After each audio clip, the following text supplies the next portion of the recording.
Is it yours? నీది కాదా?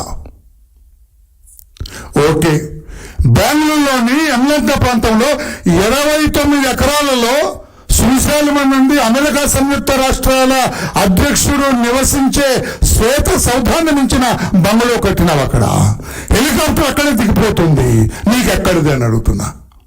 2004లో ఏమీ లేని మీకు ఇంతది ఎక్కడి నుంచి వచ్చింది? సమాధానం చెప్పరా?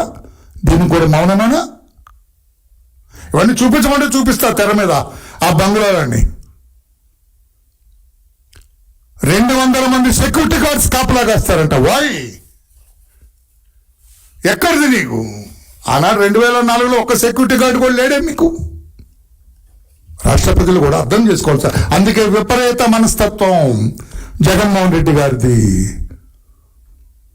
ఆయన చేసిన తప్పుల గురించి అడిగితే ఒక్కటి కూడా సమాధానం చెప్పరు. అది విపరీత మనస్తత్వం.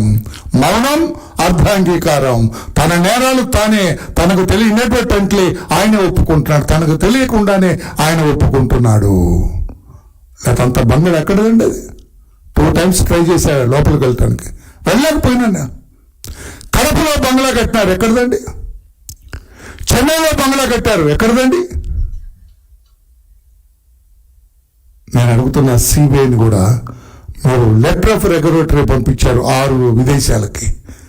విదేశాల్లో కూడా ఈయన మనీ లాండరింగ్ చేశారని enforcement directorate, I will draw the attention of enforcement directorate, విదేశాల్లో కూడా మనీ లాండరింగ్ చేశారు జగన్మోహన్ రెడ్డి గారు అని CBI sent letter of regulatories to 6 countries, Virginia, Mauritius, Kuala Lumpur countries, 6 కంట్రీస్కి పంపించినారు. 6 కంట్రీస్లో ఈయన మనీ లాండరింగ్ సుస్పష్టంగా తెలిసింది అంటున్నారు. మరి what is the action of enforcement directorate? శివస్వరుణ్ణి కూర్చోబెట్టి రాజీనామా చేయించే ముఖ్యమంత్రి అరెస్టు చేసిన మీకు 11 ఏళ్ళుగా ఛార్జ్షీట్లు ఎదుర్కొంటున్నా వీరెందుకు కనిపించట్లేదని చెప్పి నేను అడుగుతూ ఉన్నా. సమాధానం చెప్పమని చెప్పి కూడా నేను అడుగుతున్నా. ఈ లెటర్ ఆఫ్ రెగ్యులేటరీస్కి ఛార్జ్షీట్లో మీరు అటాచ్ చేశారా లేదా?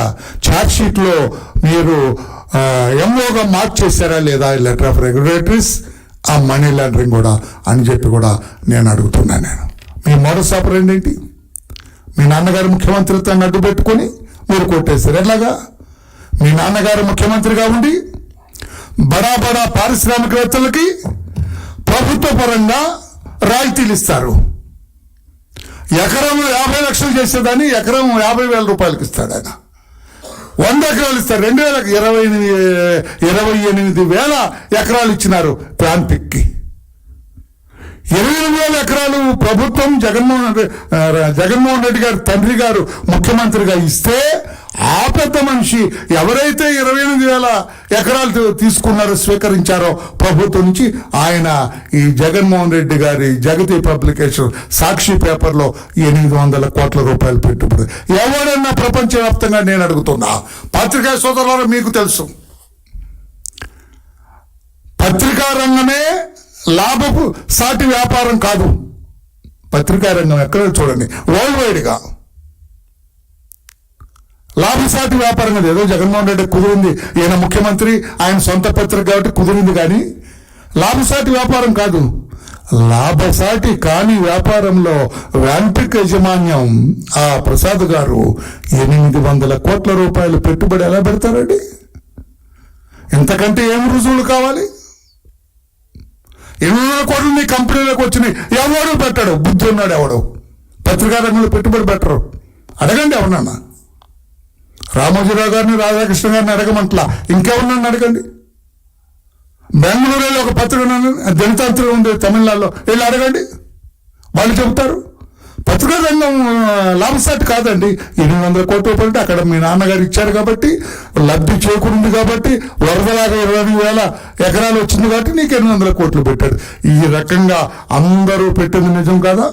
జగతి పబ్లికేషన్స్లో పెట్టారు. బ్రాహ్మణి స్టీల్స్, బంజారాహిల్స్ రోడ్ నెంబర్ 2లో, గోదనపల్లిలో సర్వే నెంబర్, ఖమ్మం జిల్లా బయ్యారం, వీటన్నిటికీ సమాధానం మీరే చెప్పాలి సార్. ఈ ఛార్జ్ షీట్లు 11 ఛార్జ్ షీట్ల లిస్ట్ నా దగ్గర ఉంది. ఈ 11 ఛార్జ్ షీట్లు, ఎంత అవినీతికి సామ్రాట్ అయిన మీరు, అవినీతి సముద్రంలో మునిగి తేలుతున్న మీరు, అవినీతి బురదలో పీకల్లాగా కూరుకుపోయిన మీరు, జగనే నా నమ్మకం అంటే రాష్ట్ర ప్రజలు నమ్ముతారా? సమాధానం చెప్పమని చెప్పి నేను అడుగుతున్నా.